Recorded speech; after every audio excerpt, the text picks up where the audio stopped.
एक छोटे से गांव में राघव नाम का एक आदमी रहता था। वो बहुत अमीर था। खेत, पैसे, नौकर, सब कुछ था उसके पास। लेकिन एक चीज की कमी थी, इंसानियत की। राघव हमेशा गरीबों का मजाक उड़ाता, जरूरतमंदों की मदद करने के बजाय उन्हें अपमानित करता। गांव वाले कहते, राघव, भगवान सब देख रहे हैं। लेकिन राघव हंस देता, भगवान अगर हैं तो मुझे रोक कर दिखाएं। वाह, गरीब किसान की बद्दुआ। एक दिन एक बूढ़ा किसान उसके पास आया। उसकी फसल बर्बाद हो चुकी थी। वो हाथ जोड़कर बोला, बेटा थोड़ी मदद कर दे, वरना मेरा परिवार भूखा मर जाएगा। राघव गुस्से में चिल्लाया, कामचोर, मेहनत नहीं करते और भीख मांगने आ जाते हो। उसने किसान को धक्का देकर भगा दिया। किसान की आंखों में आंसू आ गए और जाते जाते उसने कहा, बेटा भगवान की लाठी में आवाज नहीं होती, लेकिन लगती बहुत जोर से है। राघव फिर भी हंसता रहा। पहली चोट।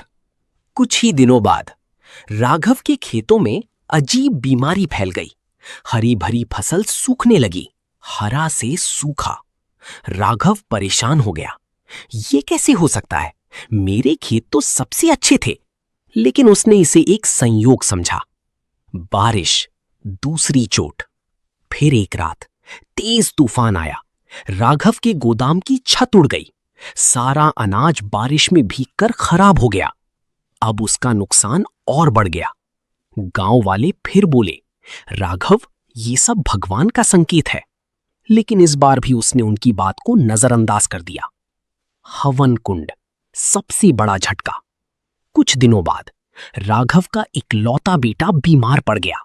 डॉक्टर भी बीमारी समझ नहीं पा रहे थे। राघव पहली बार डर गया। उसकी आंखों से आंसू निकलने लगे।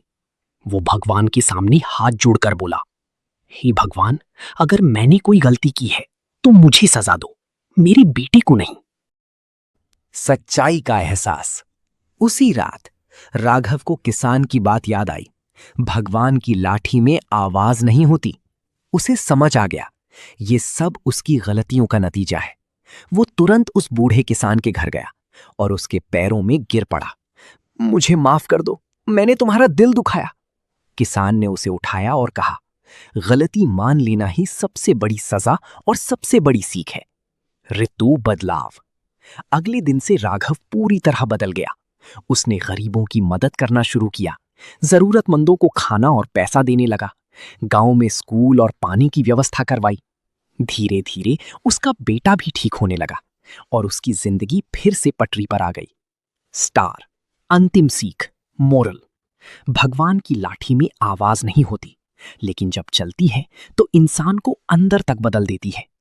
अहंकार इंसान को गिरा देता है और इंसानियत उसे उठाती है।